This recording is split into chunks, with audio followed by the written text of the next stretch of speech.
सानिया सईद साहिबा कहती हैं, I have known her since I was a young girl, love her for her kindness and generosity. I stayed in her house in Lahore every year for many years when I would go and attend the Rafi Peer Theatre. We admired her for her strength and rejoiced when she kicked bogus tradition and married recently. Our first play together was Ahat in 91. We were never cast together after that. It's been 32 years. Thank you Angeline Malik for thinking of us for this story.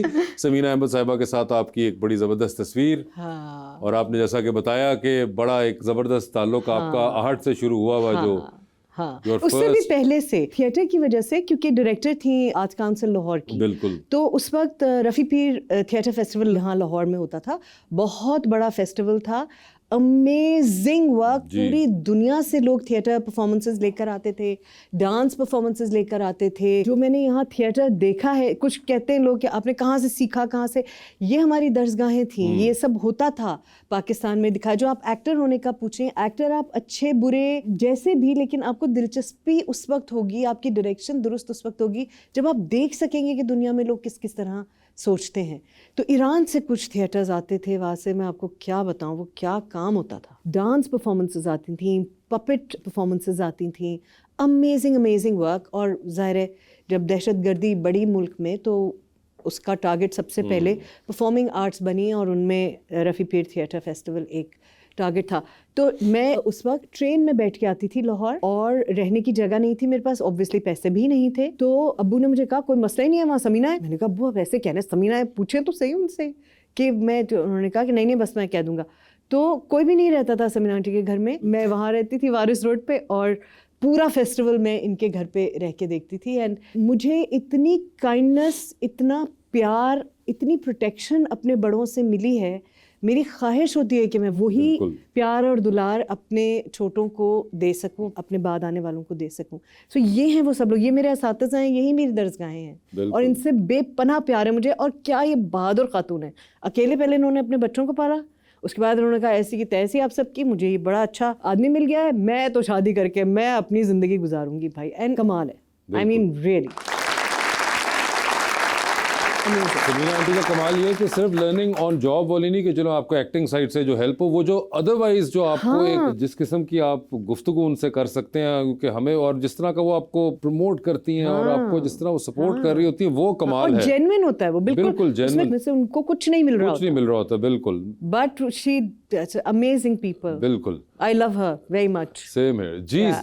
ओहो, आपने तस्वीर लगाई थी खुदा हाफिज खानम, सबिया खानम, ये उनकी I think कितनी हसीन तस्वीर है, देखिए ये उनकी डेथ के ऊपर आई बिलीव आपने लगाई होगी।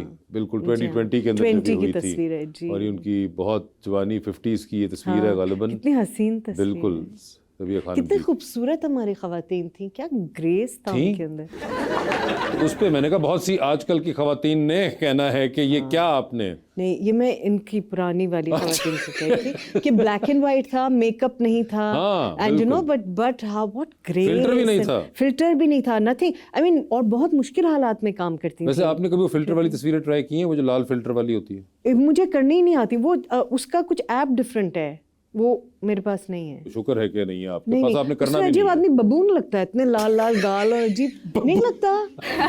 आम लफ्जों में अगर आप लोगों को महसूस नहीं हो, उन्होंने कहा कि बांदर लगता है। लगता है, लेकिन इतना खूबसूरत अल्लाह ने बनाया होता है इंसान को।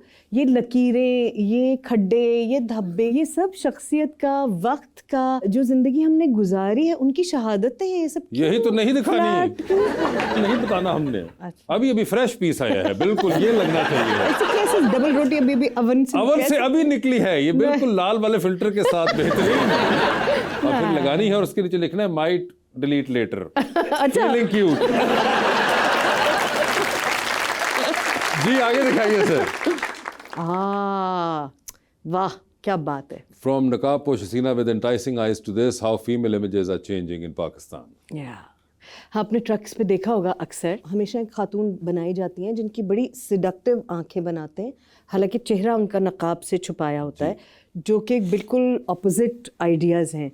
द आइडिया इज़ कि यू डोंट सेक्शुअलाइज वुमेन। वो बहुत अजीब सी तस्वीर होती है अगर आपने ट्रकों के पीछे देखा। फिर एक मूवमेंट चली पूरी जिसमें ये जो ट्रक आर्ट पेंटर्स होते हैं इनसे गुफ्तगू की दोस्तों ने, और उन्होंने कहा कि अगर हम इसको ऐसे तब्दील करना चाहें तो कैसा रहेगा। और इतने ये खुश हुए और इन्होंने वॉलंटरली ये तस्वीरें ट्रकों के ऊपर पेंट की।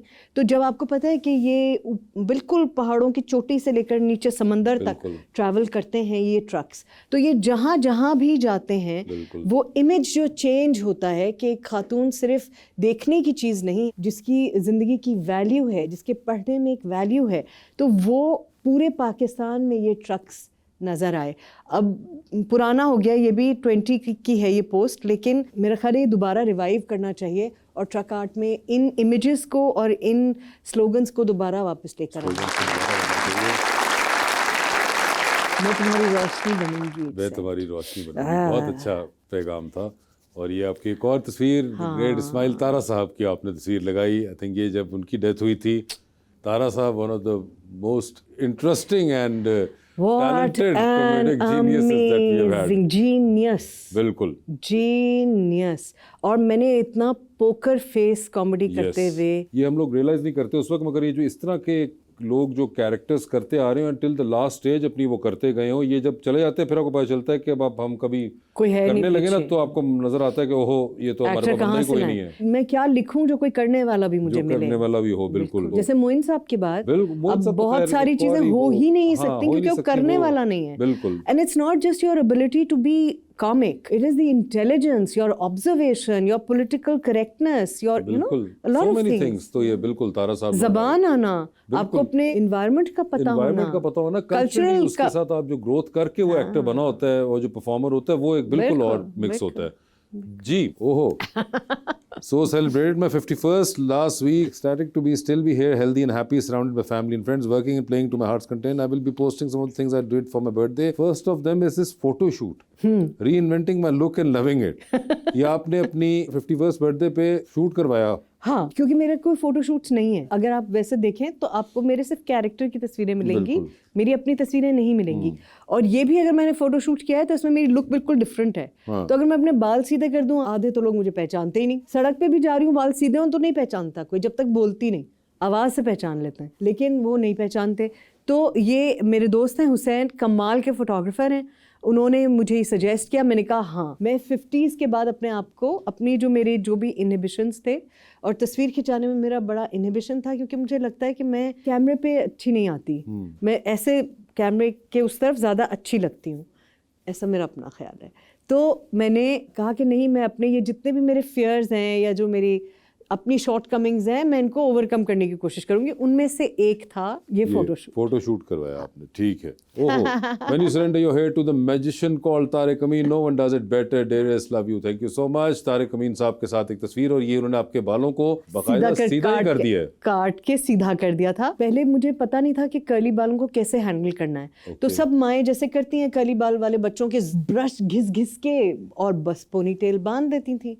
तो मैंने तो आधी ज़िंदगी ऐसे ही गुजारी कि वो बस सीधे बाल, सीधे भी नहीं, वो कोई अजीब ही फट के ऐसे वो हो जाते थे। बच्चे मजाक भी उड़ाते थे, लेकिन हमें पता ही नहीं था क्या करना होता है कर्ली बालों। तो तारिक साहब ने क्या आपको बताया? तारिक ने मुझे कहा कि जब मैं पहली दफ़ा डरते डरते गई, क्योंकि इनका बड़ा एक वो था कि भाई तारिक अमीन है, तो मैं गई, मैंने कहा कि I really don't know what to do with my hair. तो उन्होंने खैर काटे वाटे बाल, और उन्होंने उसके बाद कहा मेरी एक बात सुनो, नेक्स्ट टाइम जब आईने के सामने खड़ी हो और अपने बालों को हाथ लगाने का दिल चाहे तो समझना कि मैंने तुम्हें हल्का सा एक चपेड़ लगाया, हाथ नहीं लगाने बालों को। जब मैंने बालों को हाथ लगाना, ये हर वक्त ये करना छोड़ा ना, हर वक्त कंघी करनी छोड़ी, कंघी नहीं करनी इन बालों में, तो मुझे पता चला कि मेरा कितना टाइट कर्ल है भाई, और कितना हसीन वो कर्ल है। उसके बाद से मैंने कहा ऐसी की तैसी, कहाँ कोई कंघी नहीं है मेरे घर में, कंघी करने की ज़रूरत ही नहीं है। तो मैंने अपने कर्ल्स देखे ही पहली दफ़ा उस वक्त जब तारिक ने मुझे कहा कि कंघी नहीं करनी है, ब्रश नहीं करना है, और बालों को बार बार हाथ नहीं मारना है, छोड़ दो इनको। तो मेरा कर्ल भी वापस आया, मेरे बाल हेल्दी भी ज़्यादा हो गए, क्योंकि मैं उनको उनके नेचुरल फॉर्म में छोड़ रही थी। तो अब लोगों को लगता है कि यार ये क्या अजीब, इनके बड़े मज़े के कमेंट्स लोग करते हैं कि बम फटा हुआ है और पता नहीं क्या लगती हैं और ये लगती हैं। एक पूरा कॉन्टिनेंट है भाई दुनिया में जिसके बाल ऐसे हैं।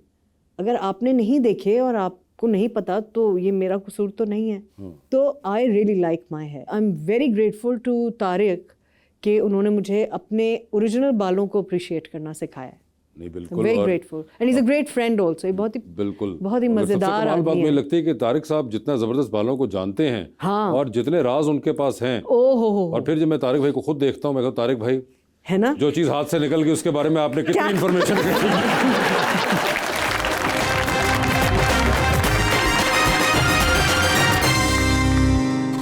Welcome back.